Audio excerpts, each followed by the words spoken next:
And welcome in, everybody. We are live, Fantasy Firebox, episode 24, 25. I don't know what it is. All I know is right now it is Super Bowl week. This is week 16. This is where you butter your bread. This is where you make your money.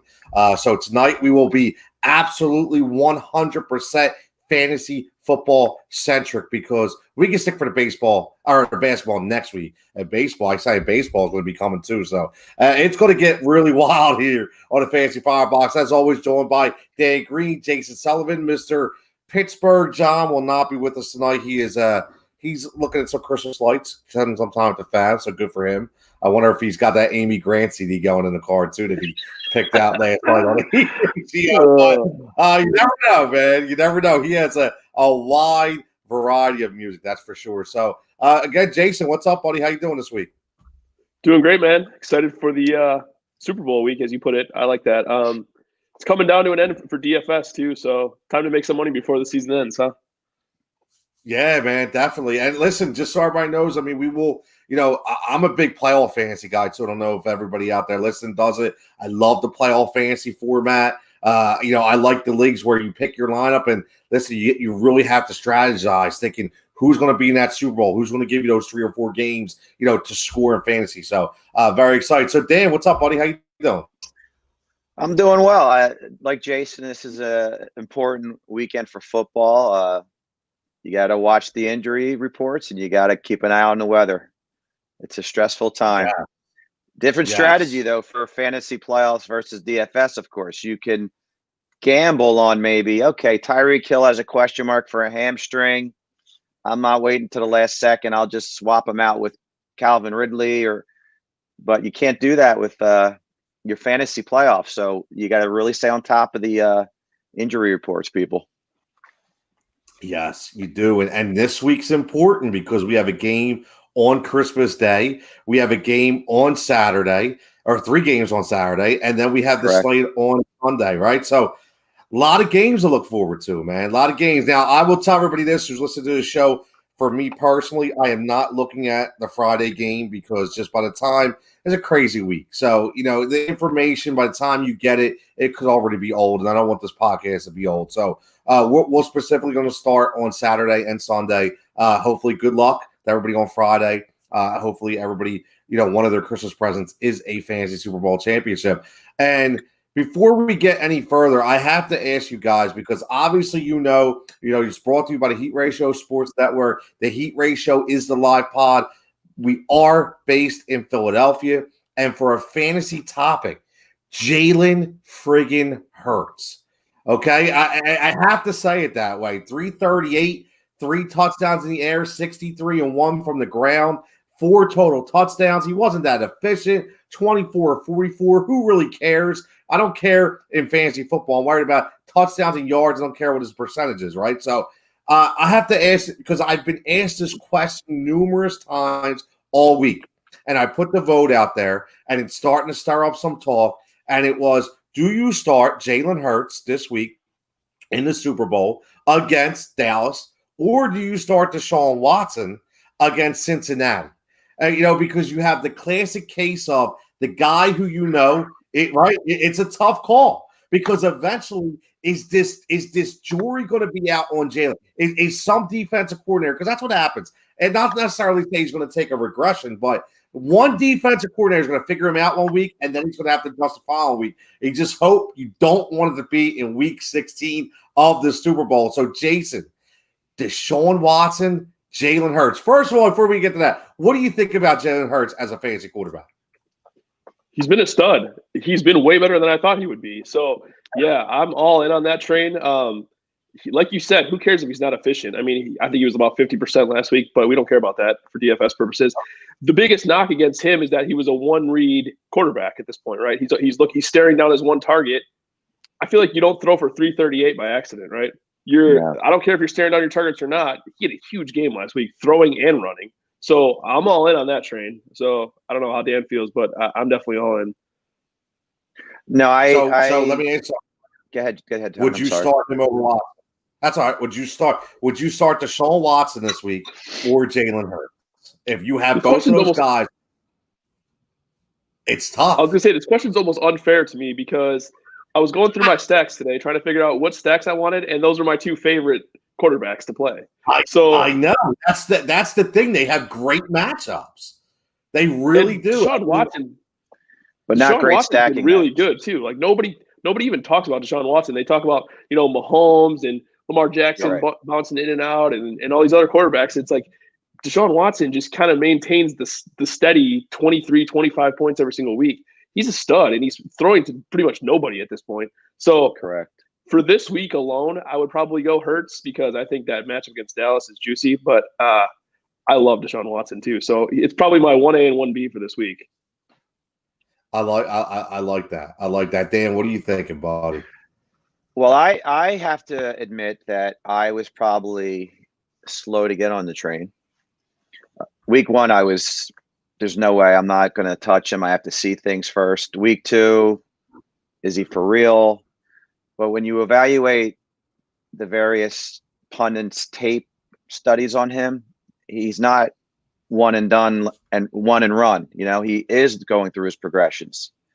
He scored 40.82 points on DFS last weekend. He's putting up monster points. Even if you say to yourself, I have him in one of my lineups, DFS wise. For stacking purposes, I'm not comfortable because part of his skill set is he distributes the ball to everybody, which is good for the team, not for fantasy per se, stacking wise. Watson has a little better stack scenario with QT or Cooks, more reliable, not fantastic options, but better stacking options. As far as a regular fantasy league, I had these guys ranked like 6th and 7th in my quarterback rankings this week. So you happen to pick two guys are on top of each other in my rankings. So you can't go wrong with either one of them. But Deshaun Watson, if he was your stud all year, I have that philosophy. You can't bench your studs, especially for a guy who's in his 3rd week. So I'm not saying it would be a horrible decision, but Deshaun Watson, as Jason says, is a constant 25 to 30 point guy. He's a stud. Don't bench your studs.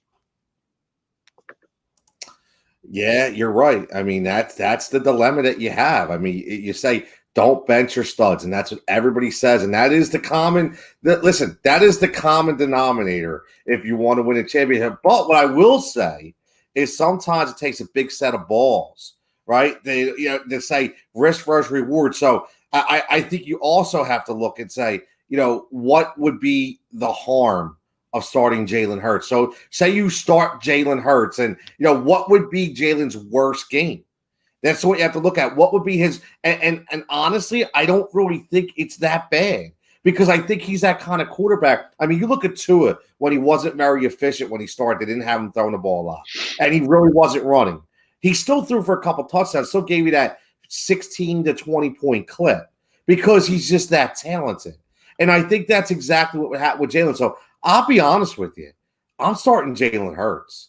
I've seen enough to go with Jalen Hurts. Honestly, now I just put a vote up at, a while ago. Only got right now just 33 votes. I just put it up at, I think, around 8:30.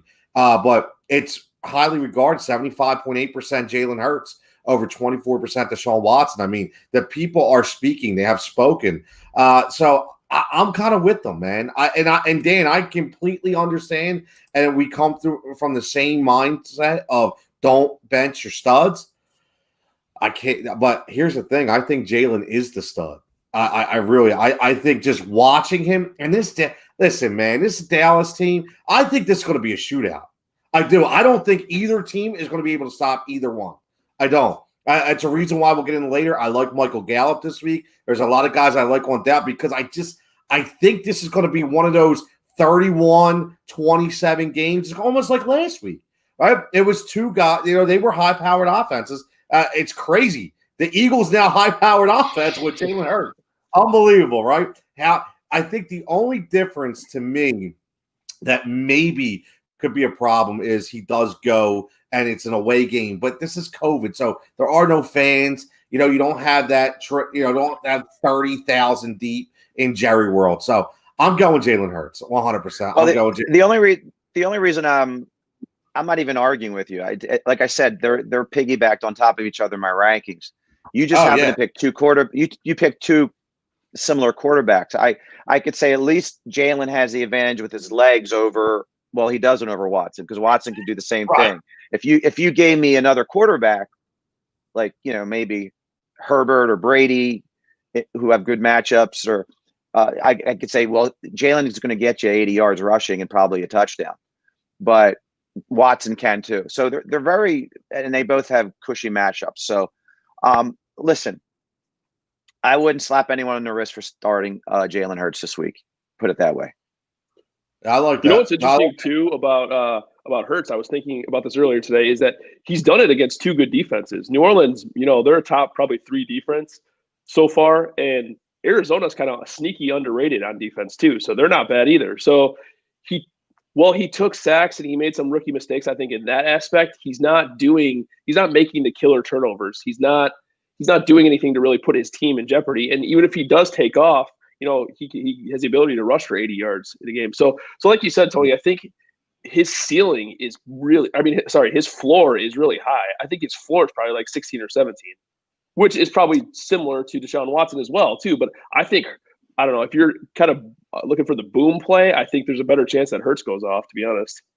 Yeah, that's what I think. That's the way I'm looking at it. 100%. Is that you're spot on? Exactly. His ceiling to me is at 17 to 19 point range, and that's great.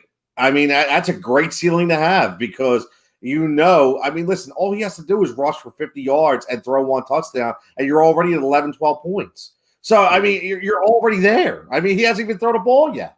So unless this guy's going to throw 3 picks and not throw any touchdowns, which the Dallas defense hasn't shown me the ability to cause havoc anyway at all this year, right? So I'm not worried. I'm not, and I think he's a bigger boom pick. If you want to go, I just think Deshaun, that offense, even though he's steady, I don't think you're going to see a 35 or 40 from Deshaun. You're going to get that 21 to 25 point game. And I think Jalen has the ability to give you 30 to 40 this week. I really do. I think this could be a huge week. I mean, man, 338. Like you said, Jason, people don't look at the Arizona Cardinals. I mean, they have guys like Patrick Peterson and Budda Baker patrolling, the outside. I mean, these dudes are legit. He didn't beat Candy. I'd say Candy Crush, but he didn't beat no Candy defense, right? What's that? And Reddick constantly pressuring with our offensive line. Right. Imagine what he'll look like with a good line.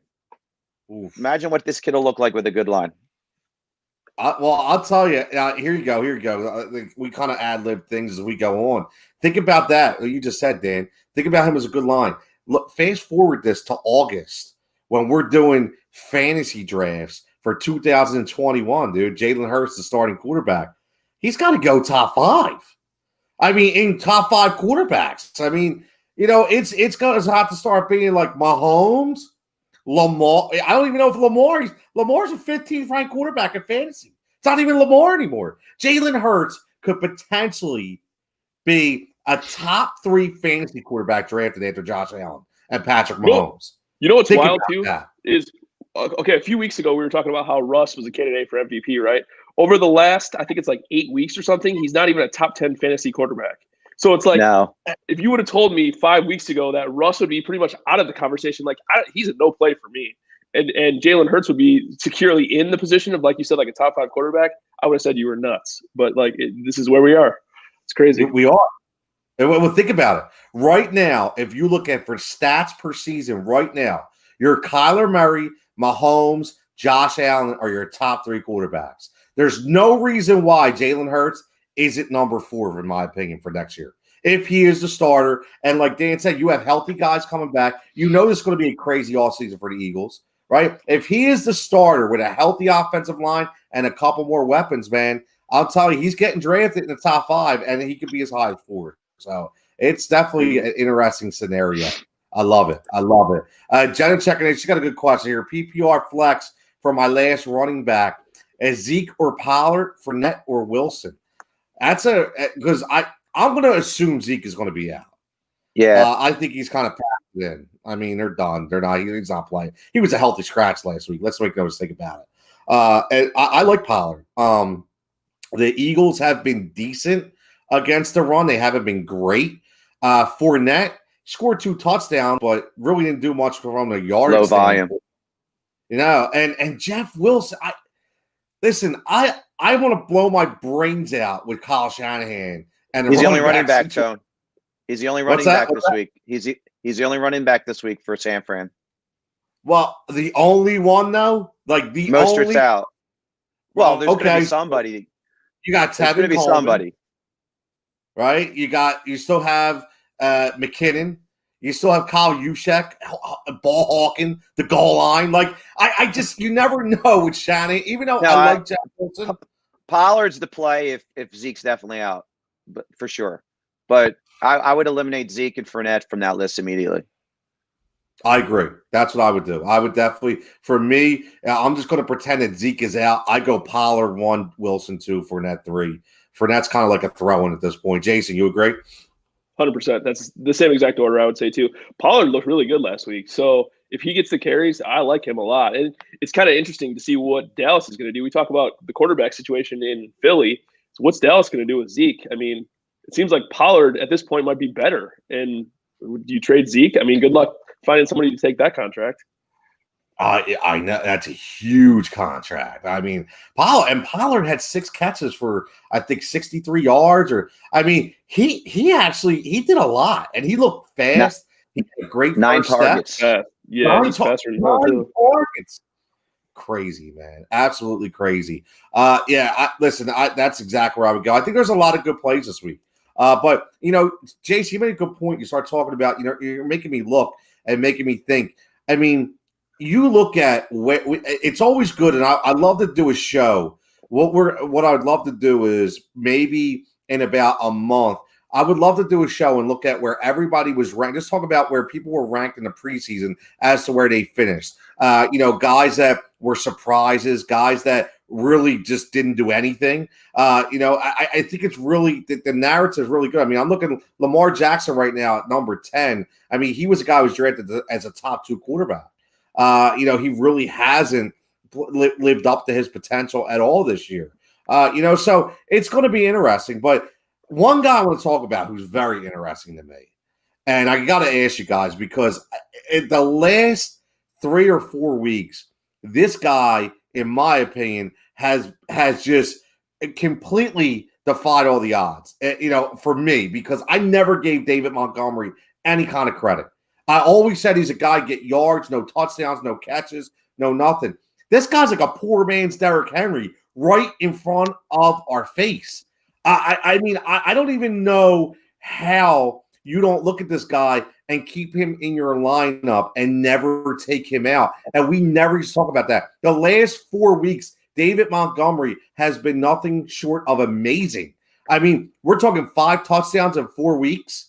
The guy's been over 22, 23 points respectively. And the thing is, he's getting 4 to 5 targets a game, something he's never really done. I mean, obviously, this has to do a lot with no Tariq Cohen this year when he goes down, that passing game, and now you have an all 3 down back. But I'll tell you, for going into next year, this shows that Montgomery can handle the load, and he's going to go up in value in the all season as well. So, Jason, is there any reason why you don't start David Montgomery in your Super Bowl week?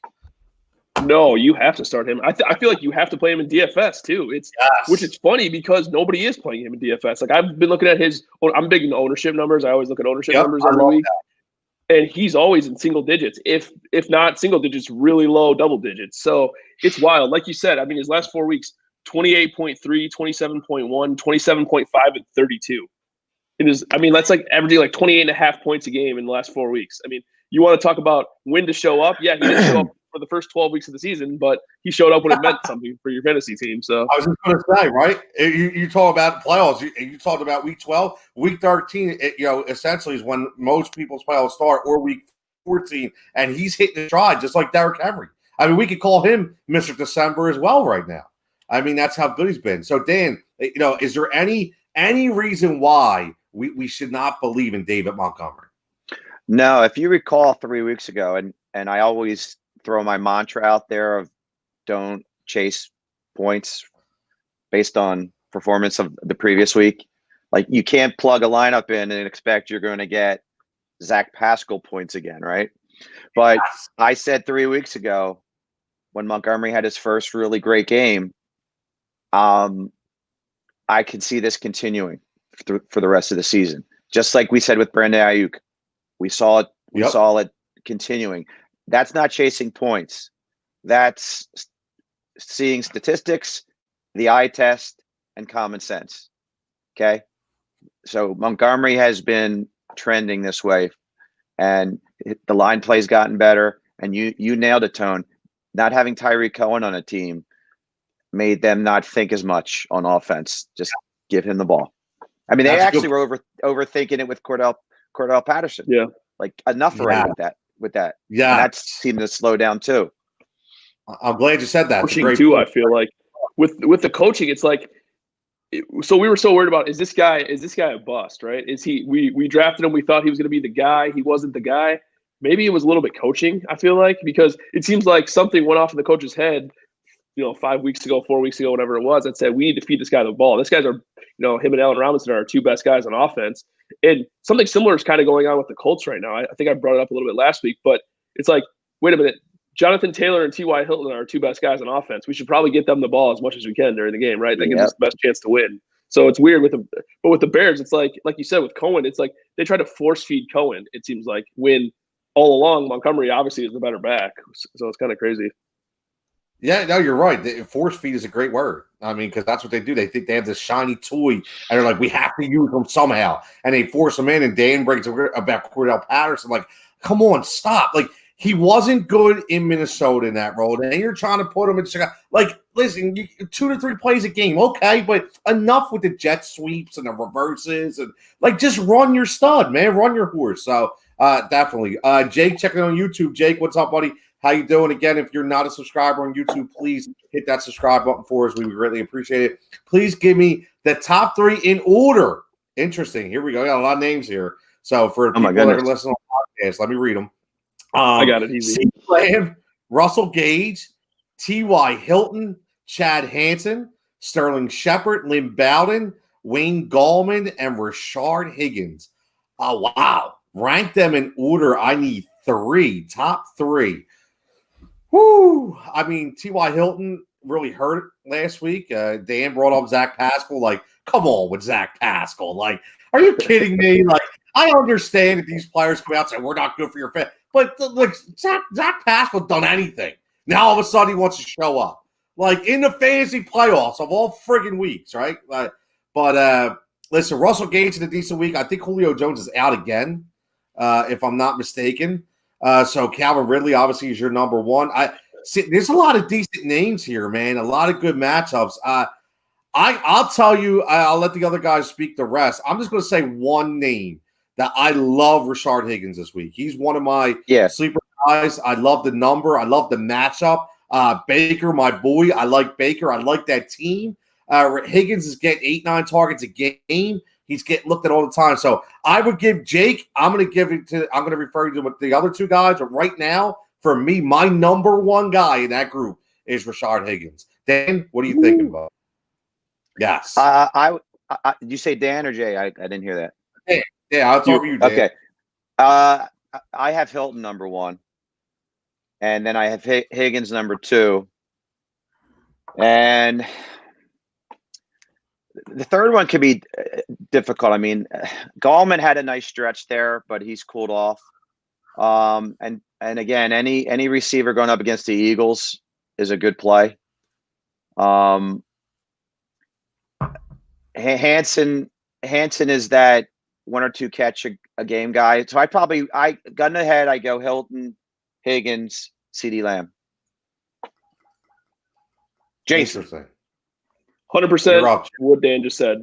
Same exact order for me. T.Y. Hilton for sure. I heard an interesting stat today about the Steelers. Everybody always worries about them, their defense and how good their defense is. They are actually third from last against deep balls. So T.Y. Hilton, that's his strength, is the deep ball. So I like T.Y. Hilton this week. He did have a bad week last week, which I was all over him, so it kind of sucked. But he had a bad week last week, but I like Hilton. I like Higgins too, and CeeDee Lamb. I think that there's going to be a lot of points scored in that Eagles-Cowboys game, so I like CeeDee Lamb. See, I'll give you my other two. Now, the one thing I don't like about CeeDee Lamb is Andy Dalton doesn't like CeeDee Lamb, and Andy Dalton doesn't throw to CeeDee Lamb. So that game can be good, but I think this is a Gallup and Cooper game. But again, the one, if you look at the crystal ball, it would be, hurtful for the Eagles fans to watch CeeDee Lamb light them up once again. So, I mean, it could happen, but I'm going to just go risk here. I'm going to go on a limb, and I'm going to say, for me, it's Higgins number one. I'm going to leave T.Y. off the list. I'm going to go Higgins. I'm going to go Lynn Bowden. Bowden has been 8 to 9 to 10 targets each week. I just think he consistently gets looks. And I'm going to go Gallman. I think this is going to be Gallman's week to come back. So, and then I would actually go Russell Gage, and then I would probably go Sterling Shepard. I would put CeeDee Lamb second to last, in my opinion. I just don't think he gets enough love. And Jake, we want to ask, we mentioned this a little earlier. You're just doing the show a little late. No big deal. You want Jalen Hurts? That's funny. Like I told you, man, he's like, it's one of the most important questions this week. And I think it is because a lot of people picked up Hurts, obviously, because he just started. So, a lot of these teams, you're looking like, how they get two good quarterbacks? Well, it's because this guy, they probably had Deshaun, and they picked up Jalen Hurts. So, obviously, and now you're in a dilemma. It's not, what I mean? It's not like, so, Jake, I think, if I'm correct, I know Dan says he would start Deshaun Watson. Me, I would start Jalen Hurts. And Jason, I forget, which one were you? I would go Hurts by a hair. Okay. So we got two Hurts and one Watson. So and Jake, I wasn't a slam dunk on this. It's I'd sleep better if I lost with my stud all season. And just let's face it, Deshaun Watson has been good all season. Okay, it's not like he's had a game here or there. So that's just my philosophy. But flip a coin, brother. I think, you know what? I honestly think that if and Jason, I hear your take on this too. For me, if there's no injury to Will Fuller, if there's no injury to Randall Cobb, I'm 100% going with Deshaun Watson. But just seeing who he's throwing the ball to right now, and I see him getting sacked an awful lot and struggling a little bit. So he's working harder to get that 25 points than he was in the beginning of the year. It just scares me a little bit. That's all. And I just think Hurts is definitely a big, big boom as a quarterback. Jenna checking in, asking not quite. We're from receivers. Here's an interesting one because we mentioned T.Y. Hilton tonight already. Cup, Hilton, or Emmanuel Sanders for my flex. Cup hurt some people last week. Cup and Hilton. So there's two guys. And again, I'm on the Robert Woods train this week. I am. I'm thinking this is a Robert Woods week, not a Cooper Kupp week. So listen, I can't trust Sanders. I think I would have to go T.Y. Hilton with it. Jason made a good point about the third from last in the deep ball of Pittsburgh. They're reeling right now. Defense isn't the same. So yeah, I would go T.Y. Hilton. Jason, what do you think? Yeah, it's T.Y. Hilton for me too. Like you said, I think this is going to be a Woods game too, and kind of got burned a little bit by Sanders last week. So I think Sanders is going to be, a lot of people, especially in DFS, are going to be all over Sanders. But yeah, I like T.Y. Hilton this week too. Dan, what do you think, buddy? No, I'm all over T.Y. Hilton, and my Cooper Kupp love. But I just have a vibe about Hilton, and Kupp's been inconsistent the past few weeks, or Goff's been inconsistent the past few weeks. Yeah. And let's face it, does Breeze look right to you still? I'm not trusting Breeze. I'm not even touching him in any DFS model. So, and that's the guy that gets Sanders the ball. So Sanders is eliminated right away. Well, I'll tell you, you talked me out of Drew Brees last week. Drew Brees was in my lineup, and I took him out. After hearing what you said, it made me think about it, and I was like, you know what? Yeah, I think Dan's right. I took him out and I put in Kirk Cousins. So I'm kind of, I listen. I just couldn't. I just couldn't do it. And if you could have talked me out of it too. Thanks a lot. Appreciate it. Yeah. Well, Irv Smith dropped a touchdown in the end zone. Thanks, Irv. Like right in the breadbasket. Kirk Cousins gets another touchdown. But yeah, listen. I mean, I don't know if you can go wrong. I think they're all going to put up an okay point total. I just think T.Y. Hilton's got a chance to give you that double touchdown game again this week. So I think that's a good pick. Jake, yes, you are not the only one who sees a potential Rashard Higgins. If you follow us, again, hit that subscribe button if you don't already. But we've talked about him over the last 4 weeks, all three of us, and John as well. After OBJ went down, somebody had to step up. And even though Jarvis Landry gets some love, they really like Rashard Higgins, man. They really like him. And he's playing a part from the toe drags to the right routes to catching the ball. I mean, he's getting separation. He's getting open. So that's a big deal. And he's just going to keep getting bigger. And I think this is going to be an interesting all season for the Browns because they spent so many assets for OBJ, and he comes back from a really bad injury. And I think you have a high-priced bonus coming up for Jarvis Landry. And now you're looking, you have Higgins, you have Peoples-Jones, you have 3 tight ends. I mean, there's a lot of potential on this team. So a good problem to have. Jake says, and for the quarterbacks, I'm probably going with Hurts. I like it. I'm an Eagles fan. He gets rushing yards. He's playing the Cowboys, but at the same time, Deshaun is playing the Bengals. Yes. And I guess they were all really our points. It was, and the same time Deshaun is Dan's point, and the gets rushing yards and playing the Cowboys is me and Jason's point. So I think you're going to be good either way. I just think you're willing to get more production from Jalen Hurts. We got one for Jason here specifically. This is for Jason. Jenna says it's going to be Zach Wilson, the Niners coming after for quarterback. Talk about Zach Wilson, Jason. I saw that today. I actually read an article saying that that's who they want. Or I guess that's who they want. The writers want them to get. No, I love that for them. They need a quarterback, right? You can't go forward with Garoppolo anymore, I feel like. And that team is so close to winning. Obviously, they had a lot of injuries this year, but they're so close to winning. They just need a few pieces on offense. I feel like that defense is stacked. If you could talk John Lynch into taking an offensive player instead of a defensive lineman this year, which he always takes, you're going to be – I think Wilson's going there. So, yeah, that would be – I think they're going to find a way to trade up to get him. I'll tell you what, that could be gold for them because I'm not a Jimmy G guy, man. I don't think any of us are Jimmy G guys, and I think he's kind of shown. He's shown his limitations, and right now he's just not it, and I think Shanahan knows that. So that would be a really good thing for the Niners. You know what? He's an example. Sorry, go ahead. No, I was going to say he's an example of what I think Tony mentioned this earlier. When you get tape on a guy with the geniuses in this league defensively, I mean, look at the start he had to his career. I mean, he couldn't lose games, and then the stretch going into the Super Bowl, he was awful, and it really hasn't changed since.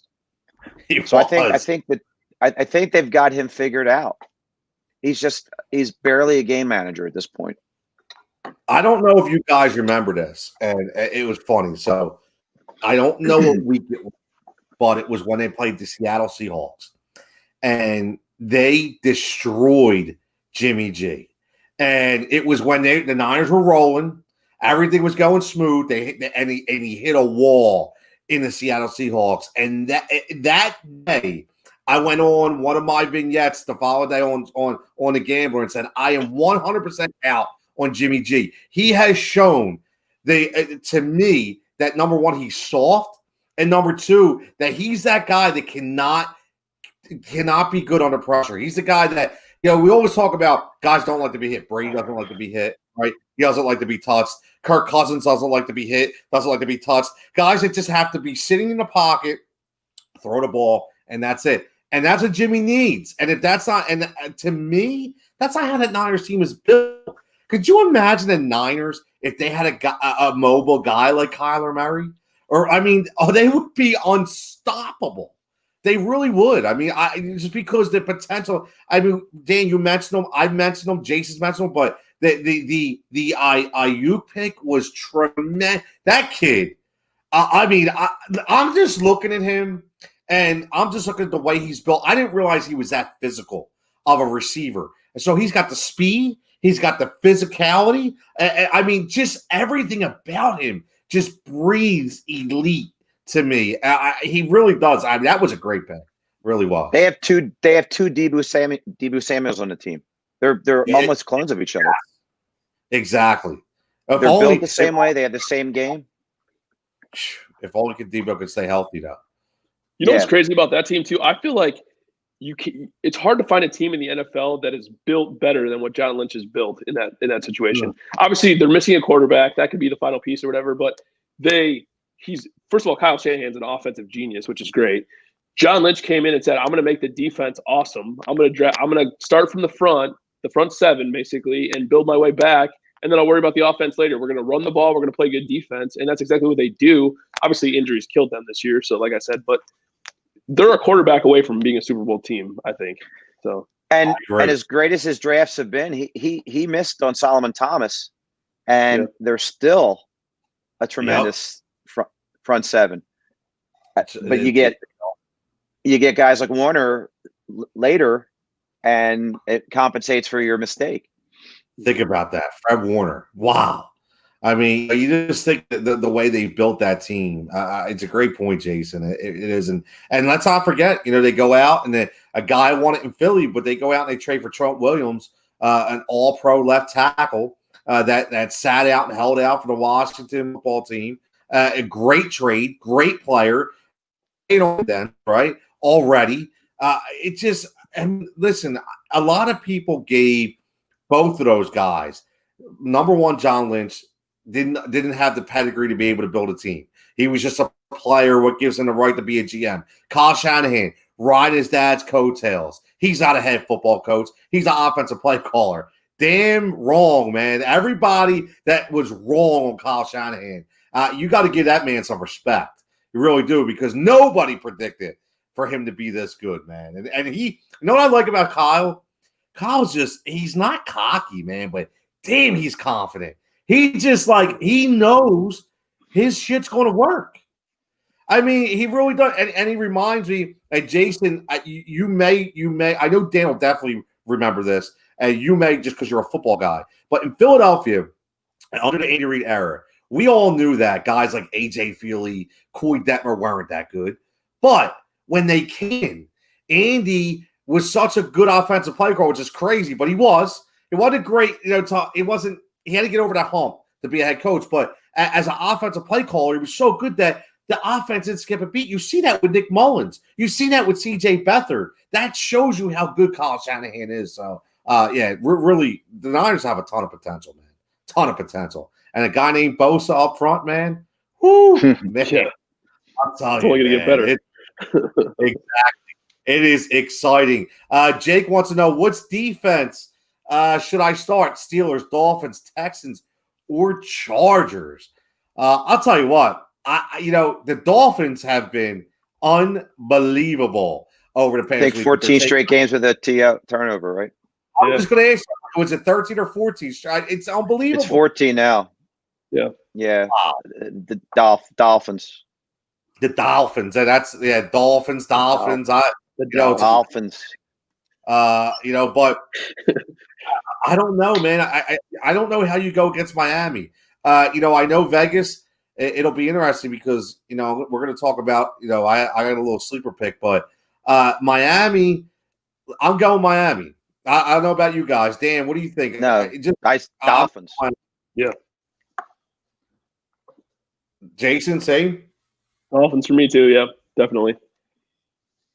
Yeah, I think that's just the pick. You just go. They're the constant. They've been there. They've been doing it week in and week out. Everybody never give them a chance. They traded away Minka Fitzpatrick, and everybody was like, "Wait a minute."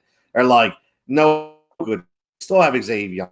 They still have Byron Jones, right? People forget about that, and their defensive line is getting to the quarterback. Their linebackers are playing fantastic. I mean, you can't say enough about Brian Flores. I get excited every time I talk about the ball. I was going to say, talk about an underrated coach.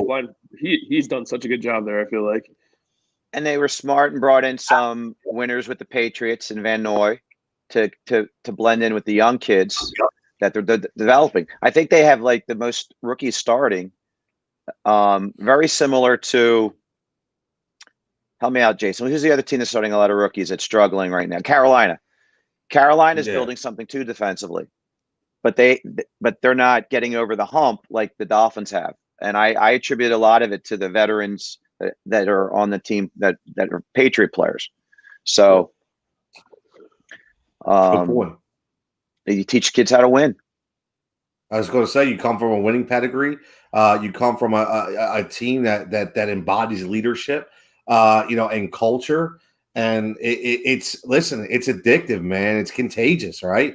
We talk about that. It's absolutely contagious. So one thing though, it doesn't always work. Trust me, I can tell you that just because they worked for the Patriots does not mean it will always work. Trust me. But Matt Patricia, little hit. The guy at the pencil in his ear. I'm sorry. What? Yeah, exactly. Jay, my man Jake. Thanks, buddy. I'm going to go now, but thanks, guys, for all your help. You've earned yourself a new subscriber. Happy holidays. Jake, as always, man, thank you again. Yeah, good luck. Let us know how you make out, man. Let us know. Next week when we go live, hit us up. And I hope a lot of you guys win, man, because that's what it's all about. You win, we win, man. It's fun basking in your guys' glory. So let's go right there, our DraftKings lineups, 100%. Wow.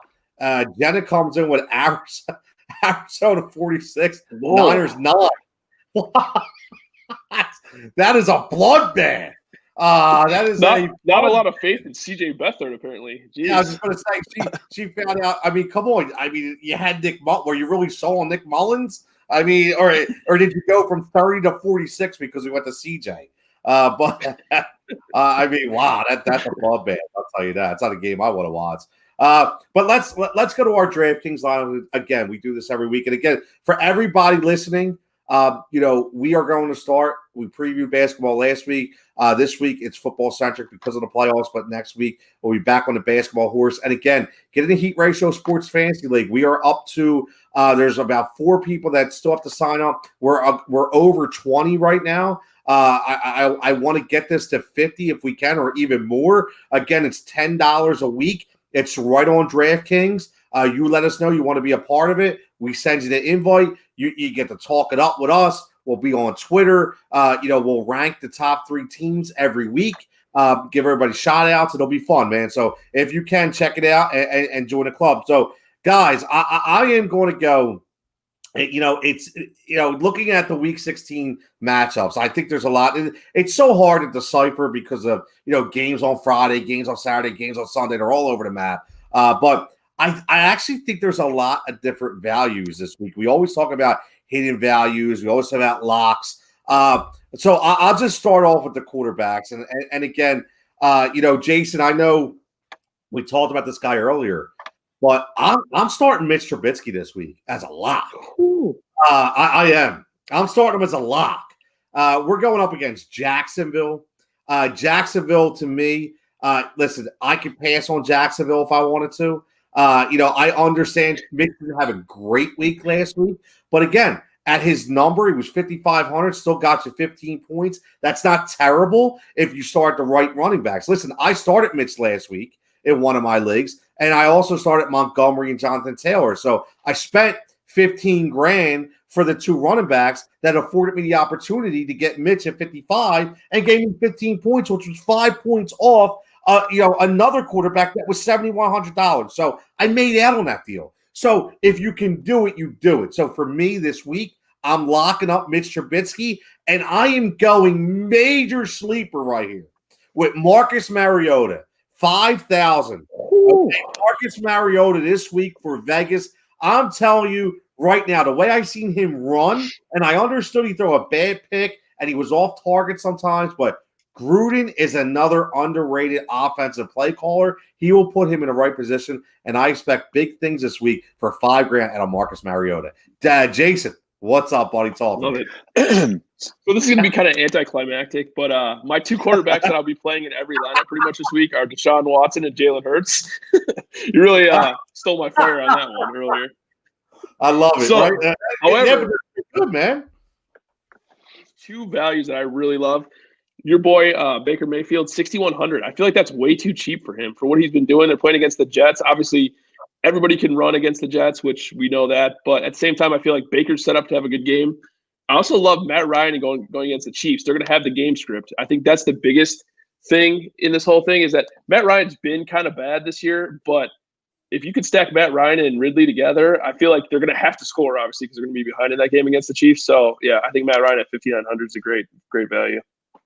I like how you mentioned my boy Baker, man, because I was looking at Baker. I'm like, wow, he's and you know what? If you look at him, we talked about him last week. I mean, he gets no love, man. I mean, he's been like 5,000, 5,400, and he's getting like 20, 25 points on that number. I mean, to me, it's tremendous. I'm just shocked that he's not getting any more love. He's got that swagger back too. Like he had it 2 years ago. He didn't have it at all last year. He looked lost last year, but he's got that. It looks like he's having a ton of fun. He's got that swag back, and that team. I mean, talk about another team that was built great too. It's like you have a great coach, and you put a lot of capital into your offensive line. All of a sudden, that makes a huge difference. Tremendous.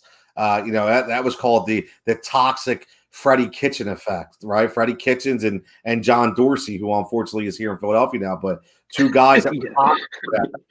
They were toxic, and as soon as they left, things turned around, man. I mean, they think about it. I was reading up on that, and we're talking about a team that they were out on Njoku. They wanted to get rid of Rashard Higgins, but they wanted to keep Antonio Callaway, who couldn't catch a pass thrown by me, and he couldn't stay clean to save his life. But he kept it right. He couldn't get multiple shots, and so it just shows you, like you say, you rebuilt the offensive line, you reinstill confidence, a positive culture, bring a guy like Stefanski from a really good team, a really good system, and it completely changes. Dan, who do you got for your lock and sleeper this week, man? I have Trubisky in a lot of my lineups because right away I love the Trubisky Robinson stack. I have a triple stack. I like we're doing a burger commercial. I'm doing Trubisky, Montgomery, Robinson. Hold the pickles. I love it. So and don't and if you want to go a different direction and maybe save some money, Mooney's looking good lately. I love that kid. So you could do a Trubisky Mooney stack. So now, and I like Mayfield, Landry, or Higgins stack. So that's at 6,100. And I love Brady this week. I don't know why this guy never gets mentioned. And I know, Tone, he's not your favorite quarterback, but I love Ryan Tannehill, and he's performing consistently week in and week out. No, you don't. And I do. I thought you once told me you weren't sold on him. No, I was sold on Tannehill. No, I always was. Maybe it was somebody else. Yeah, it's Kirk. Okay, my bad. Okay, but anyway, I like a Tannehill, Brown, or Davis stack, depending on where you want to go with other players, and it's not outrageous to go Goff this week at 5,900. No, it's not. It's and Rivers and Hilton. I like Rivers and Hilton. Rivers is $5,600 this week. Yo, Jason, Dave's playing like 35 contacts. I was gonna say he just named half the quarterback. Yeah, I'm evaluating which ones I'm going to play, but those all are viable options. But I have a lot of now. Jason, you sold me on Matt Ryan because you told me you got to play the quarterback that goes up against KC. So I have a lot of Matt Ryan lineups, except last week. For now on, well, no, I wasn't sold on that. Not because of your theory was wrong, just because I didn't have faith in Breeze being healthy. No, you're right. You're right. I just can't believe, like, I'm still getting over that the three of us are sitting here right now, week 16, and we're talking about a Super Bowl fantasy week, and we're mentioning a Chicago Bears and a Cleveland Browns stack. Like, when the hell would we ever do that? Like, and a slam dunk play of Jalen Hurts. Yeah. I mean, what? Yes, exactly. Like, what? Well, we're not talking anyone to bench Herbert for Trubisky by any means. Okay, we're just playing a DFS lineup. Keep that in mind too. Yeah. Yes, and again, it's a great point because I have to explain it to my children because my boys are like, "Dad, why are you so?" I'm like, "You don't get it, man. It's numbers, bro. It's DFS." And you're like, "Oh, this guy stinks." Yeah. You're right. Like Jordan Atkins. I'm like, here's $2,700. Like, you're not getting it, right? So you know what they always say too? They always say about GPPs, if you don't look at your lineup and it kind of makes you a little bit sick to your stomach, then you're not doing it right because you're not going to win. Because those are always the lineups that win where you look at it and you're like, how did you pick these guys? Yeah. I know, man. It's crazy. It's absolutely crazy. But I love it. I do. I love the DFS game. I really do. It's really been exceptional. Again, I talked about this before. I forced myself into this, and I was a big standard league guy. Was in multiple. This is the first year that I've been predominantly DFS. I did it last year. The station asked me to do the DraftKings thing, and I was like, you know what? All right, I'm not huge into it. I'll learn it, and I love it. Like I will never go back to standard fantasy. I'll do one league because it's with my buddies that we've been doing for 20 years. Besides that, never go back, man.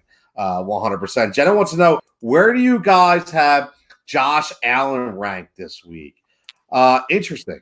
Josh, that's another team we haven't talked enough about, but we talked about them last night. It's interesting because they're going up against the Patriots, and again, we listen. We talk about this all the time. We talk about the Bill Belichick, stopping the best player, and this is in New England, it's in Gillette. I still think Josh Allen, to me, is still a top 5 quarterback every week. No matter what, I still think he's a top 5 quarterback every week. I don't know how you can't have him as a top 5 quarterback every week. I actually would start Josh Allen over, ready for this, Deshaun Watson. I would start Josh Allen over Lamar Jackson. I would. I really like Josh Allen. What do you guys think? Dan? No, I have him as my 4th rank. The only guys I would play over him are Mahomes, Murray, and Rodgers this week. Ooh, that's it. I like. No Hurts? Nope. I throw that in there, man. I throw it in there. He's for me, he's my 5th ranked quarterback. But yeah, I'm the same way. What do you think, Jason? No, I agree with you too. He kind of seems like he's a little bit of a value too. 7,300, like I wouldn't say priced down, but he could be priced higher for sure. And I don't really care who they're playing against. I think he's a good matchup. They, like you said, they take away one thing, and it'll probably be Diggs, I'm guessing, that they try to take away. But still, it still easily gets 15 catches. Yeah. It still leaves them with other options, and he's been great. And he can do it with his legs too. So yeah, I like him a lot this week and every week. Yeah. It's amazing how much his game has progressed and changed in 1 year. I mean, we were just talking about a guy, who had zero accuracy and couldn't hit anybody, and all of a sudden this year he looks like a completely different quarterback. He's more poised in the pocket. He sits longer instead of taking off and running right away. So really, really, really good value for Josh Allen, and tremendous job by Sean McDermott, Philly guy, Andy Reid pedigree. So good for him. Moving on to running backs. So we talked about David Montgomery, obviously. To me, his value keeps going up, right? It just keeps going up and up and up every week. So but to me, I mean, here's the funny thing. And this is where you know that people aren't on the wagon yet, and he's really not getting the respect that he deserves, because we sat here on this show for multiple weeks and talked about guys like Derrick Henry and Dalvin Cook being worth $92 to $9,500 to get you that 25 to 30 point total. And here's David Montgomery, who's essentially doing it, and he can't even sniff $7,700 or $8,000. So, to me, that's a value. To me, there's no reason why you don't start David Montgomery and build your lineup around him this week. So for me, he is 100% my lock, and I think my value, and I think this is going to be a lot of people's value, it's no mistake, is going to be Le'Veon Bell. Le'Veon Bell, no CH at 5,800 against Atlanta at home. You've seen a little bit of the old Lev Bell last week. I think it will continue this week, and for 5,800, solid second running back. Dan, locks, sleepers. Trying to go through the whole list, but who do you got? All right, Ian. I love Montgomery. He's my lock. I actually think David Johnson's going to continue a solid play. You referenced earlier how Deshaun Watson is lacking weapons. Well, now that you have a healthy Johnson in the backfield, he's going to get volume with at least being targeted in the receiving game. So I like David Johnson a lot. Henderson, there's no Akers, so it's Henderson or Brown. So I'm going to take a flyer on Henderson in some lineups. I like Gio Bernard. Wow, 4,800. I was shocked. So do at I. Gio. Love Gio. Yeah. Wow. I think it's a blessing that James Connors is injured. I think Snell's a more athletic, better back at 5,300 worth a flyer. And if Zeke doesn't play, I'm in love with Pollard, because I think he's going to get it both volume in the run game and in receiving yards. So those are my running backs I like a lot this week. I love the Gio Bernard at 4,800. A phenomenal pick against Houston. I mean, he could be the value of the week at running back. He really could. Jason, what are you thinking, buddy? Did you guys hear about that stat about Gio Bernard? They were saying that he got benched for fumbling. I don't know if it was last week or 2 weeks ago that he got benched for fumbling. He has touched the ball over 1,700 times in his career and fumbled 6 times. So it's not like fumbling is a problem. So, I know. I was bogus. Yeah. They just don't like his mustache. Yeah, which his mustache is sweet. So I'm going to start mine with David Montgomery, though, this week. Pretty much the reasons that you said, Tony. Obviously I like Derrick Henry every single week, but the thing that pops out about these guys, not just at the running back position, but at all the positions, if they're over $9,000, you better damn well hope that they get 30 points, because they're not going to pay off at 30. So I feel like there's just as much of a chance that Montgomery can get to 30. So, and you're saving almost $2,000 from Henry to Montgomery. So I love that. I like starting with him.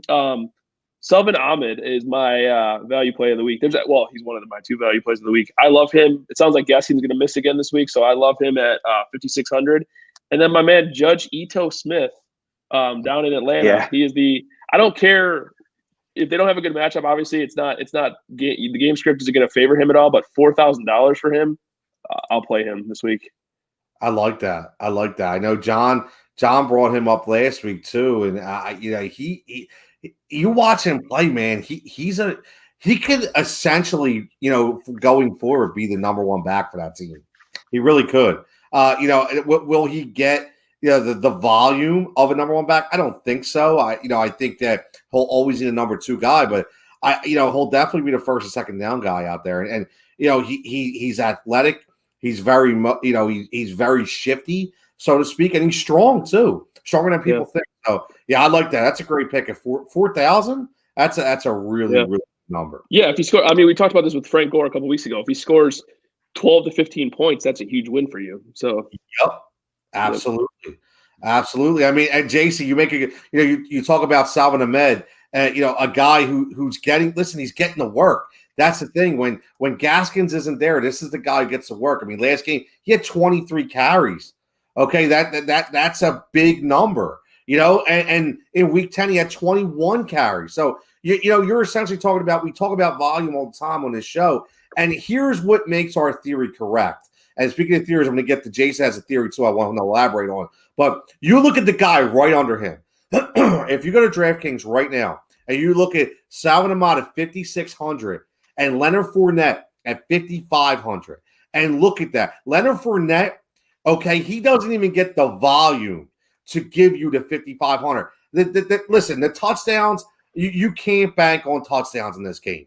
Okay, you just can't. They are premium opportunities. Okay, so I'm sorry. Why would I pay $5,500 for a guy who's only getting 14 attempts where I could pay $100 more for a guy who gets 23? So that's what you people have to look at when we're talking about volume. But Jason, before we move on, I'm curious. You mentioned about a theory that you had. I want to hear what, because I know you're an analytics guy. Yeah. You saw a lot of patterns and things. What is something you'd like to share with us about this? So this type of stuff, first off, this stuff gets me all fired up. Just even like hearing about this kind of stuff gets the wheels turning, and I love it. So, we always talk every single week on pretty much every fantasy show, who's your stacks of the week? You're going to stack your quarterback, you're going to stack one or two weapons from that team, and then you're going to turn around, you're going to bring it back with the other side. Interesting fact, the last 2 milli makers and then 5 of the last 7 milli makers have had a double stack of a wide receiver and a running back from the same team, 2 of them. So, for example, that might not make a lot of sense, but I'll break it down. So, last week's winning milli maker lineup had David Montgomery and Darnell Mooney on the same team, and then they also had Marvin Jones and DeAndre Swift. So, the running back and a receiver from the same team doubled up on that, and then a quarterback that wasn't stacked with anyone. So, it seems like the game theory is kind of taking advantage of it. It's weird because they always said, the correlation, and you want that correlation in your lineup. You want the receiver and the quarterback, and maybe even 2 weapons. You always want that, but it's kind of like almost shifting a little bit. And 5 of the last 7 weeks, that's a pretty good sample size. And yeah, they're pretty much. I'm trying it this week and seeing what happens. But yeah, it's very interesting. I probably didn't do the best job of explaining that, but it's cool. I got it. I got it too. I mean, it makes perfect sense. I mean, and again, a lot of those, like you just mentioned, I mean, they're not now. Obviously, Jones and Swift are decent dollar guys, but when you're talking about Mooney, we talked about him earlier. He's not a high dollar guy, so you're getting a low budget stack. And we kind of talked about that before. I mean, you could do a low budget stack in Arizona and be like, I'm going to take Kenyon Drake and Dan Arnold. Dan Arnold's $2,900, right? I mean, you could do Chicago and do David Montgomery and Cole Kmet. If you did, and again, if they score a lot of points, Smith and Ridley. Yeah, there you go. Exactly. So yeah, I love it. See, that's the kind of stuff you get here on the Firebox, man. Good job, Jim. See, that's the biggest thing too. Kind of like you just articulated right there, a little bit better than I did. Is it's price sensitive. You're not going to be able to do this with, Clyde Edwards-Helaire and Tyreek Hill, and then come back with Ridley and somebody else really good. You're gonna have to find at least 1 or 2 value guys in there too. So it's very price sensitive. When you'd be starting, like, I don't even know. Yeah. You'd have like you'd be starting all 3K guys after that. I can't do Henry and AJ Brown. Yeah, exactly. It's just not going to work. And you can live in the 3s after that. Yeah, exactly. Finley will be my quarterback. I was gonna say you have to start a backup quarterback, but. Jimmy J checking on YouTube. Jimmy, what's up on YouTube? If you're not a subscriber, please hit that subscribe button and support us. We'd appreciate it. Damn it, need a flex. PPR, Mike Evans, J.K. Dobbins, or Marvin Jones Jr. This is an interesting one. And Jason, I got to ask you because you're the Detroit guy. And I got to ask you because I was going to ask you about Marvin Jones Jr. because my son's telling me all day, Dad, I'll start Marvin Jones Jr. Still no Kenny Galladay. He's been on fire, and I've never been a Marvin Jones Jr. guy. I've never trusted him, but he's kind of proven me wrong. Can we trust Marvin Jones Jr. going forward? I feel like you can, and I was kind of in the same boat as you were. So on sports radio, they always talk about fantasy on Fridays around here, and the guys around here always play him every single week. And I don't know if it's just because he's a Lion and I get kind of scared off by that or what it is, but I had never played him at all pretty much until last week, but he is solid. With Kenny Galladay out of the lineup, I think this answer is Marvin Jones. And I can't believe I'm saying that over Mike Evans, but yeah, I'd go Jones 1, Evans 2, and Dobbins 3 for sure. They're finding a way. And like you said with Jones, it's like if you watch him, the eye test, he doesn't really he's not going to win you over with the eye test. He doesn't get any separation. All of his catches are contested. but he seems to put up numbers every single week, which is crazy. So yeah, he's been really solid. He's averaged 10.7 targets the past 3 weeks. Oof.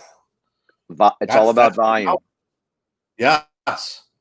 All about volume. And again, I don't know. I'm with you, Jason. I don't know what it is about him. Like, he's never done anything wrong to me. Like, he's never been that flash guy. You know what I mean? Like, I don't know what it is. I just never was a Marvin Jones Jr. guy. That's exactly right. But he's not flashy at all. Yeah. But last week he had 4 catches on the first drive. I mean, like they're obviously trying to go to him early and often. So yeah, I like him a lot. I'll tell you what. Look at this. So Jimmy checks in and says he already has Jefferson and AJ Brown starting. So I'll tell you what. If Marvin Jones, that's a great lineup, man. Yeah. Jefferson, AJ Brown, and Marvin Jones. Woo! And Mike Evans. Wow. Jeez. Wow. 4-team league. Yeah. Like, how many people are in this league? I want to. So Jimmy, if you're still there, I'd love to hear who your quarterback and running backs are as well. But Dan, while we wait for Jimmy on that one, let's get to you. Did we? I think we left you out when we came to running backs, correct? No, I gave you Gio Bernard. Remember, we're starting with that's right. That's right. For you, wide receivers. Wide receivers. Yeah, we're on receivers now, and all right. Again, so we'll go right to Dan. Dan, give me your locks. Give me a couple locks. Don't spoil it for everybody here. Got to give us a couple, man. Okay, and give us a couple values. Listen, he likes everybody in the 7K and above range. I love it. Yeah, there you go. PayPal, my God. No, I like Keenan Allen again this week. I think he's going to bounce back. So I love Allen Robinson. So those are my elite backs. Okay, my elite wide receivers. Now my values. Now you might think I'm crazy here. I actually like Slayton a lot. He's averaged 6 targets the past 3 games. I like him more than Shepard, to be honest with you. Me too. Okay. Gage, 5,100, 8.3 targets the last 3 games. You already discussed Higgins, 4,800, 8 targets the last 3 games. I just discussed Marvin Jones at 4,800. So and this is a feel thing, being a Philly guy.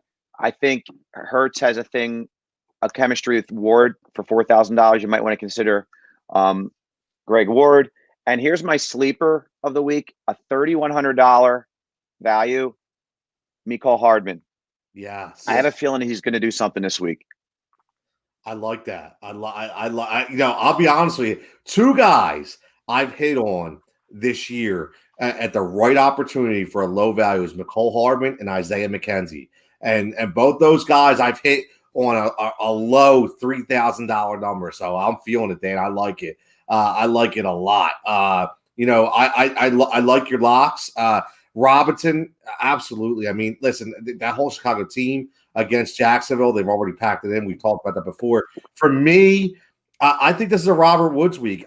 He's my lock of the week. I like what Robert Woods is doing out there with Jared Goff. Cooper Kupp is too inconsistent for me. Robert Woods is the more consistent receiver.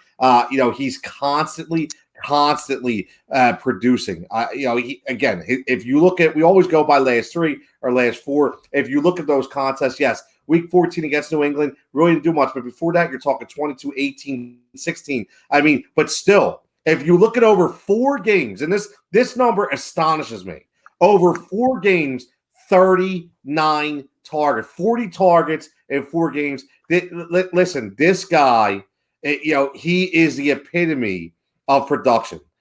He really is. So this guy, again, against the Seattle Seahawks, who are not the Seattle Seahawks that they once were. We talked about Rashard Higgins. For me personally, my sleeper, my value is Michael Gallup. I like Michael Gallup. We talked about it earlier when you play the Philadelphia Eagles. Any wide receiver is a money player. And Michael Gallup at 4,100, he has a nice rapport with Andy Dalton. It shows that he likes to throw him. And I was big on Gallup coming in this year. I thought he was going to take that next step. But if you look at, again, we talk about volume, so targets turn into catches, right? So you're talking about, again, a guy that's going to give you 30 or 40 40 targets in 4 weeks.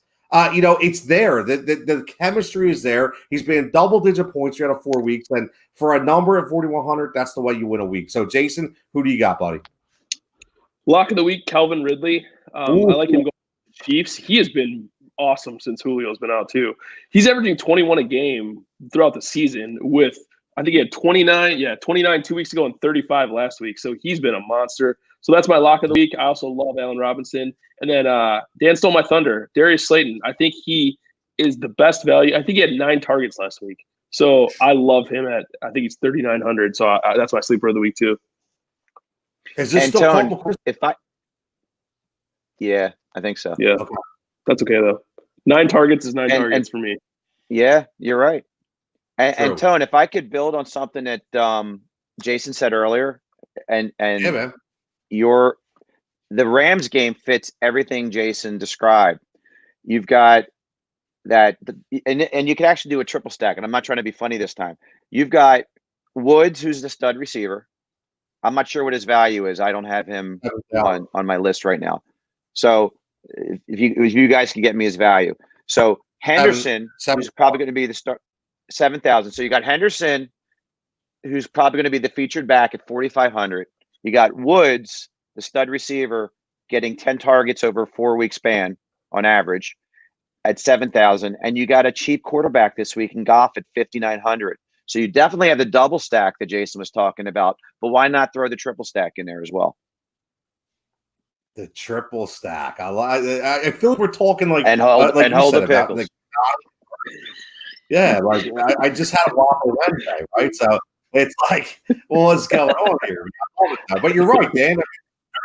Listen, again, they're the kind of values that win your weeks. They do, because you have to outthink the other 5,000 people that you're playing. Low ownership, low number, biggest risk, biggest reward. That's how you make money, man. It's just how you make money. Jimmy J says, I have Aaron Rodgers, and just, again, here we go. Just picked up. Don't do it. Don't do it to yourself.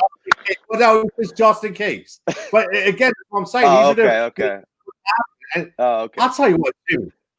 He says this is a 12-man team. If he has that roster at 12, like this team's loaded. What did they fall asleep? Look at this. He says got Derrick Henry and Aaron Jones. Oh my God! I mean, what? Wow.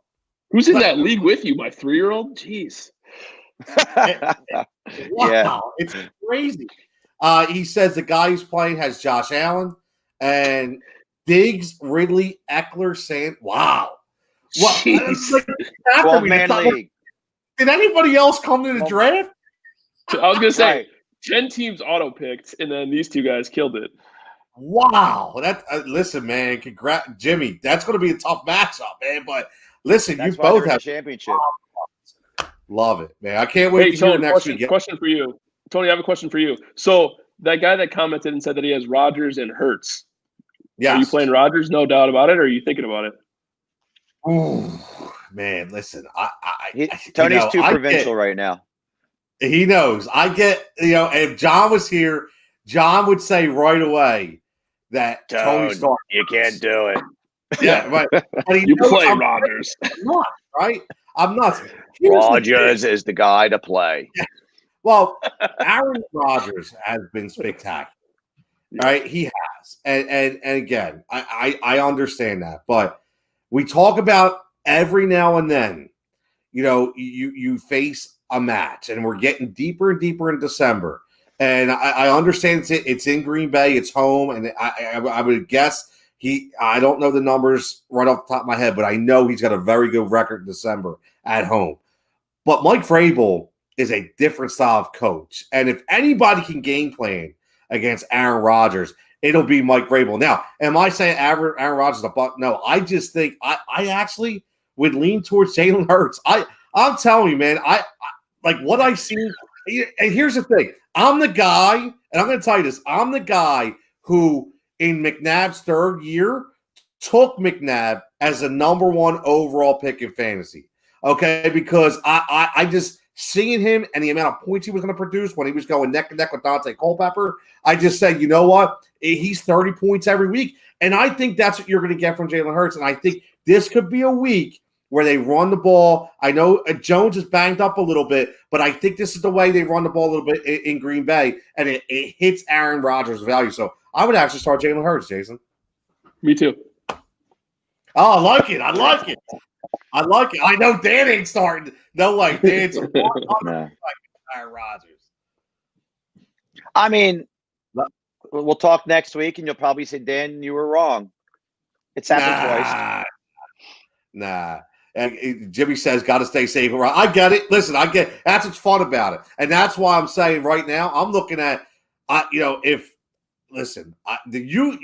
thing I will say, Jimmy, and I don't want to get no hate mail if this goes awry for you here, but you're looking at the other guy, right? You're looking at your other guy. He's got Josh Allen.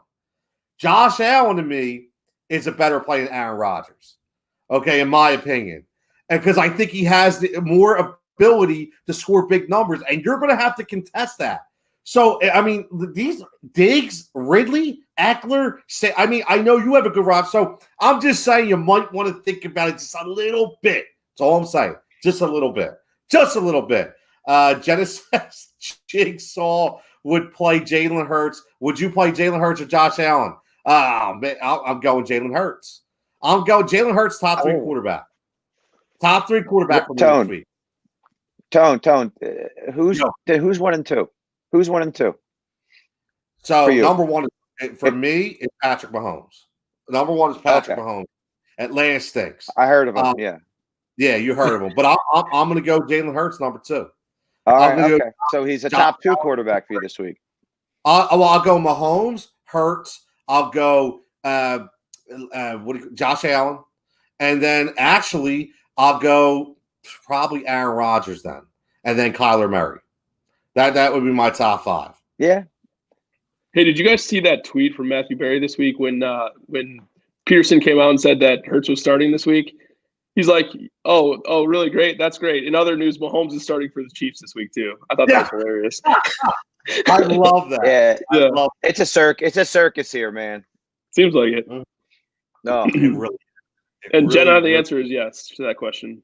No doubt about it. I love it. Is John not here because he's in his basement crying about Pittsburgh? I love Jenna when she trolls John. It's awesome. I love it. So let's get. We went over wide receivers. Did we get everybody's wide receiver picks? Yep. Okay. Yeah, not tight ends, I don't think. But yeah.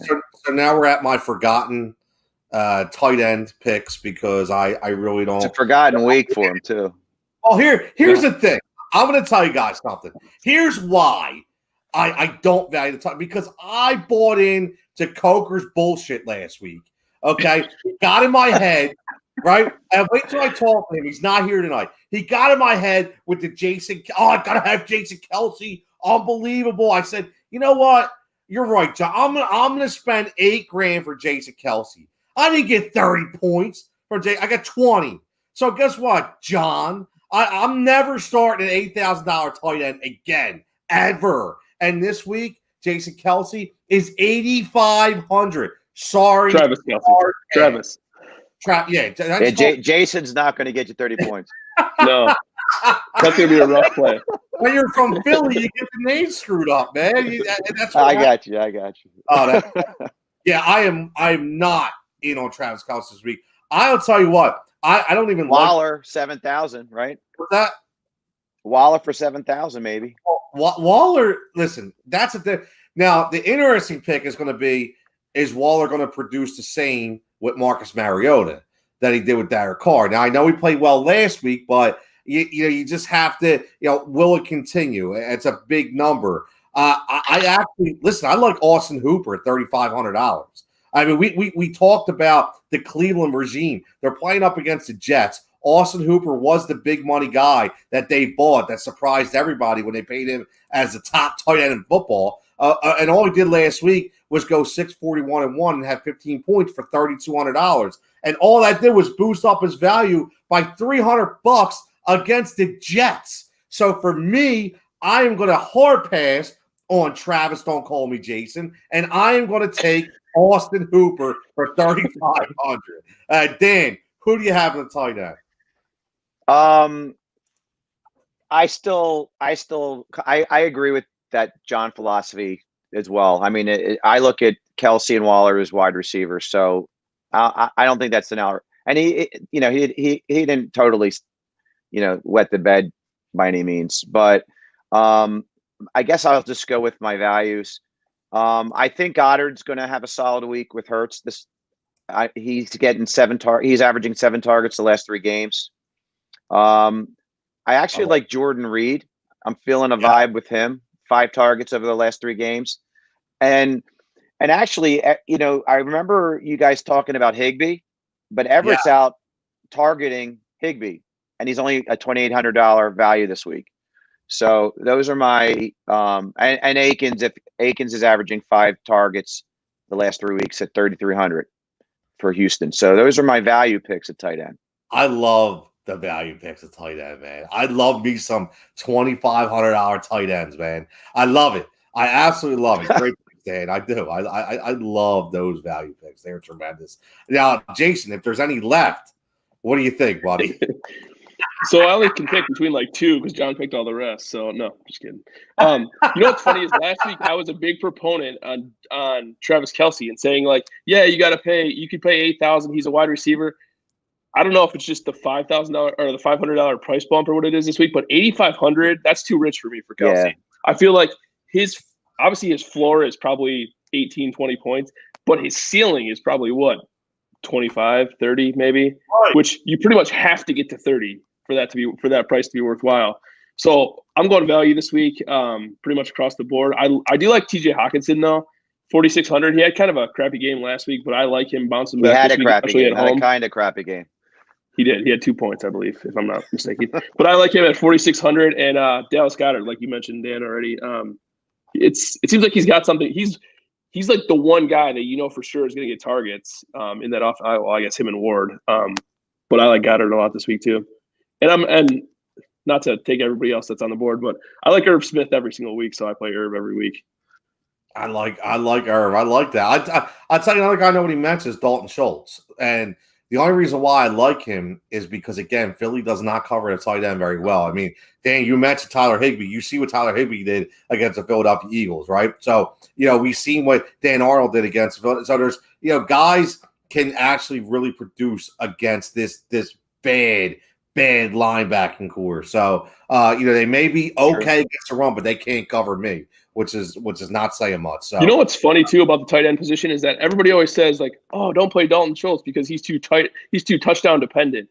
It's like, isn't every single tight end touchdown dependent, really, if you think about it? Yeah. Right. If they're not scoring touchdowns, they're not getting you any points, really.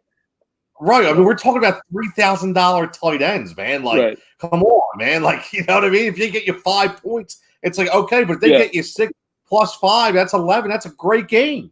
That's huge, man. People are nuts, man. People are absolutely nuts. So now here comes a fun part of the show where, again, and this could change because, again, this is Wednesday. I say this all the time because it's hard for me to stick with the lineup on Wednesday and not tinker it, for Sunday. It's just, again, it happens. So this is where we give you guys, and we won't go up against each other this week because John's not here. So we'll kind of just let everybody know what our lineup is. And if you want to play it or grab some from Jason's and mine and Dan's and put it together and hopefully gives you a win. So, I like to go against the grain, as always. And I have a very interesting lineup for this week. So I will give everybody what it is right now. And again, what we're going to do is, and I'll have Dan do this for me and Jason and John. I'm going to start again, there's only a couple weeks left, but who cares? We'll have playoff fantasy as well and basketball. I'm going to screenshot our lineups. And then what we'll do is we'll tweet it out, and you'll see what the Heat Ratio Sports Crew to Fantasy Firebox guys are actually betting this week for their DraftKings lineup. So at least, listen, then you can bury us, and say, oh, look at you sucked. Or at least then when we do good, we don't have to pat ourselves on the back because it's all out there in the open. So I'll start off. Again, I talked about Mitch Trubisky. He is my quarterback this week. I like Mitch against Jacksonville, 5,700. We said it enough. David Montgomery is my number 1 back. Le'Veon Bell, my number 2 back. And then my receivers, my guy built around is Robert Woods. And then I'm going to go Rashard Higgins and Michael Gallup. I like both those 2 guys are value guys. And Jason, or Dan, because you mentioned them, I have Dallas Goedert penciled in as my tight end. $3,600. I think it's a great value. And my flex, I saved some money for Nick Chubb. I like Nick Chubb at 7,800 against the Jets. He's going to get volume no matter what. We left him out when we were talking about running backs. He is I think his value could actually be higher against the New York Jets. And my defense is the Rams. The Rams have been playing solid. The Seattle Seahawks have become a one-dimensional conservative running team once again, and Russell Wilson is spending too much time on his back. I think the Rams with Jalen Ramsey and that defensive line, we're going to wreak some havoc out there in Seattle. At the 3,100, I really like them. So that's my lineup. Trubisky, Montgomery, Bell, Higgins, Gallup, Woods, Goddard, Chubb, Rams. All right, now I need a drink. Update there. What's your All right, so I guess I won't give my Trubisky lineup. Okay. So I'll give you your next favorite quarterback. Baker Mayfield. Okay, good. What was that? I said you always have my Baker Mayfield. Okay. Yeah, I know. You're right. Well, you're right. I can't lie. So I'm debating on my Baker Mayfield or Matt Ryan lineup. So I'll give you Matt Ryan. All right. So I'm going to go Matt Ryan, Nick Chubb, David Montgomery, Calvin Ridley, T.Y. Hilton, Curtis Samuel, Tyler Eifert at tight end. My flex is Rashard Higgins, and I'm going with the Jets defense. Whatever's left. I like it. That's right. I like it. I like how you stuck. I like how you got Chubb in there. I like how you stuck Higgins in there. I like the Samuel pick, a Curtis Samuel pick. That's a nice one. I like that because he's a very talented receiver that can do a lot. I mean, he can actually throw a touchdown. You would never even know. You know what I mean? You just don't know what he's going to do. And honestly, because of how we talked about our value picks, I might rearrange my tight end with someone else other than Eifert. So based on some of the feedback you guys gave. So Eifert's not a lock at tight end. Obviously, that's a weak spot in the lineup. That's okay, man. That's what we have 3. Listen, we had the holiday, now we have the weekend. We get to get ready, man. It's going to be fun, man. It's going to be fun. Jason, who you got, buddy? Well, starting at quarterback, number 2 in your programs, number 2 in your rankings, Jalen Hurts. Yes. My man, Jalen Hurts. I love it. I'm going to go stick to David Montgomery at running back. I'm going to value with Judge Ito Smith at $4,000. I'm going to go. My receivers are going to be Ridley, Allen Robinson, and Darius Slayton. My tight end is going to be Zach Ertz. My flex is going to be Amari Cooper, which he let us down last week, but bounced back this week. And then my defense, which is going to sound really weird, but it's the Dallas Cowboys. They suck, but I'm calling a pick 6 for this week. So. I like that. It's a rookie quarterback, right? That's what they do. They make mistakes. So why not? Listen. So just to summarize, Jalen Hurts at quarterback, Montgomery and Smith at running back, Ridley, Robinson, Slayton at wide receiver, Ertz at tight end, Amari Cooper at the flex, and the Cowboys D. I really like the Ridley, Robinson, Slayton, and Amari I'm trying Cooper. the double stack thing in this lineup, so we'll see if it works. I was going to ask you about that. I noticed that. I like that. I can't wait to see how it works out. I think I'm going to play that lineup. I am. What's up, Dan? No, I was. I think I accidentally double stacked in mine before I even heard his theory. I love it. See that? Maybe Dan, did you write that theory? He was actually the one that won the Millie last week. So perfect. Well, here's a question. When we were talking, when Tone was going on this tight end rant, in those $5 million winners, who was their tight end? I have to go back and look. I was too pumped up about the theory. I'm just curious, Tone, right? That I don't even know. Yeah. So I'm curious too, because I guarantee you they're $30,000, $2,800 guys. Yeah, they had to be cheap for sure. Yeah, I mean, because that's what happened. Listen, again, Knox, 2 weeks ago, someone like that. You know what I mean? And for 2,500, he scores 2 touchdowns. I mean, that's how you win. I mean, that's you get lucky. So, but again, and another listen, guy at tight end that's not really losing. You would think this guy would keep growing in value, but Logan Thomas is still a great value at tight end. This week, he's been but he's still been a monster though. I think he has.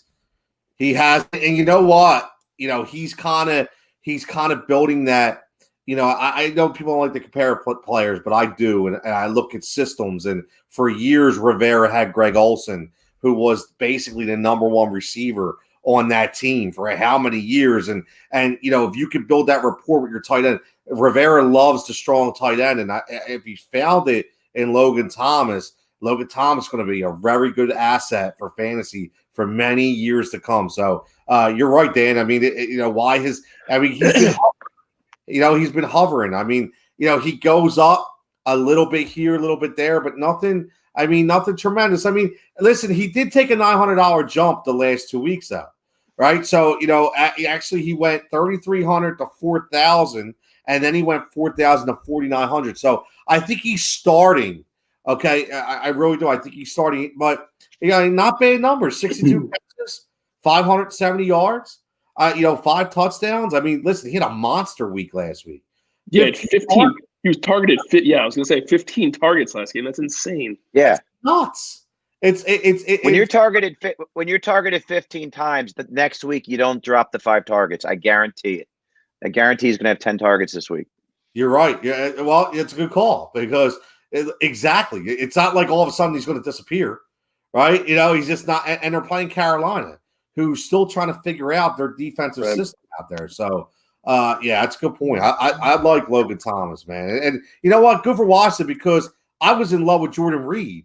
I thought Jordan Reed had the opportunity to be exceptional. Just he couldn't always hurt. Concussions. And the soft tissue injuries, the concussions. I mean, you name it, man. You name it. But that team's going to be good too. If you get that team a quarterback in Washington, they're going to be a good team too. I mean, you're right. That's all they need, man. That's all they. And again, we're talking about a Carolina team. You're going back Fox days, but and it's not Rivera, but I mean, they won with guys like Chris Winkie and Jake Delhomme, right? So it's just crazy. Jake Delhomme. I mean, think about that. It's nuts. But I want to stick to an hour and a half. We're an hour and 32 minutes, so we did good. We did good, boys. It's been great. Been a long day, trying day, but this has been fantastic. We're on an hour away from Christmas Eve. And again, whether you celebrate Christmas or you celebrate another holiday, New Year's is coming up. Just do me a favor. Be safe, be healthy, just be cautious. I don't really like to get personal, but, I'm dealing with a lot of stuff with my family with COVID. My mother-in-law is on a ventilator right now. So, and here's somebody who never really left her house. So, it hits people hard.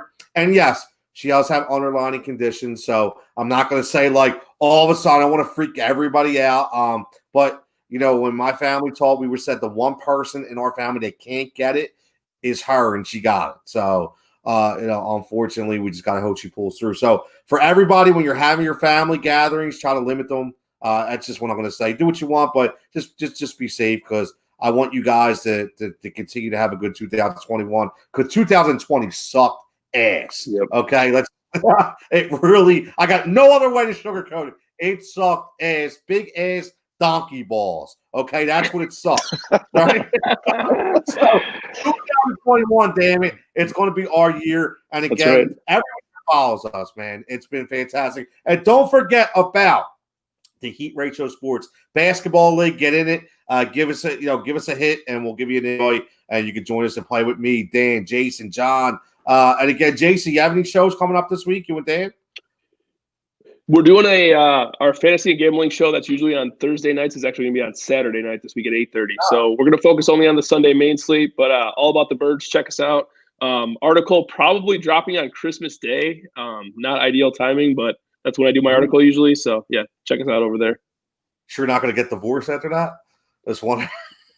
I might, but Well, yeah, I hear you. I hear you, man. But as always, Dan, thank you so much. Jason, thank you again. Big things planned. We got a 2021 basketball, baseball, hockey, golf.